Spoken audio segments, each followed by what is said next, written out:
Hi everyone, and welcome to the guided notes video on graphing. I believe we are graphing, we're graphing a couple of functions, we're graphing a couple of inequalities, so let's get started.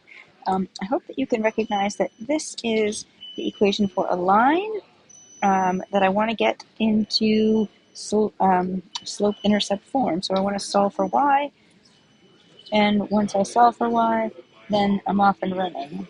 And I should be able to graph this line, y equals 3/4 x minus 3. The y-intercept is 3, and the slope is up 3 and over 4. Okay.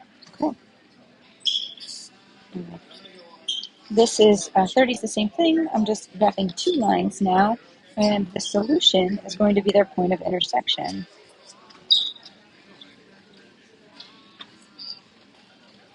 In 31, I'm just graphing an inequality, so I have to think about, is the line solid or dotted? In this case, the line is dotted because it's an inequality, and then I also have to think about where am I going to shade.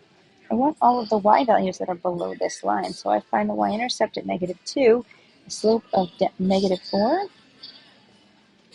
and it's going to be a dotted line because it's less than, and then all of the y values that are less than this line are right here. Now, I should pick a point to test, an easy point. I could pick the point to test 0, 0.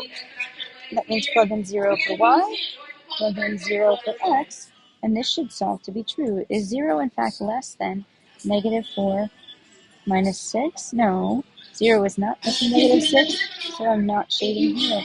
The solution, that means, is not in this section. 32, we'll talk more about. It's the equation of an absolute value function. I always want to solve for y equals whenever I'm graphing anything. And so this is the graph of the absolute value of x that has a new vertex at -1, -2. If this is new to you, that's okay. We'll talk more about it. But what I'm graphing here is the absolute value function, which is a v whose vertex has been moved from 0, 0 to -1, -2. We'll do a unit on functions and transformations coming up.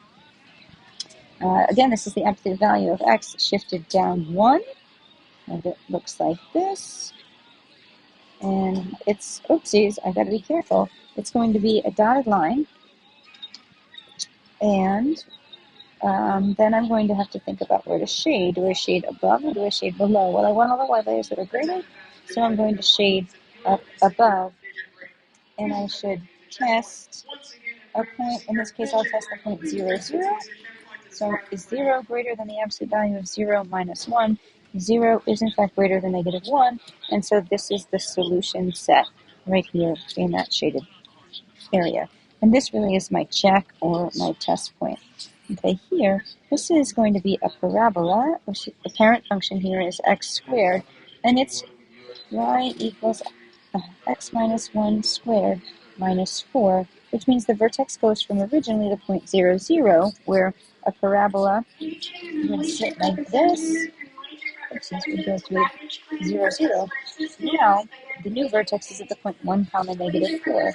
So I'm going to take that parent function of x squared and move it to the right 1 and down 4. And this is what my new equation looks like. Okay.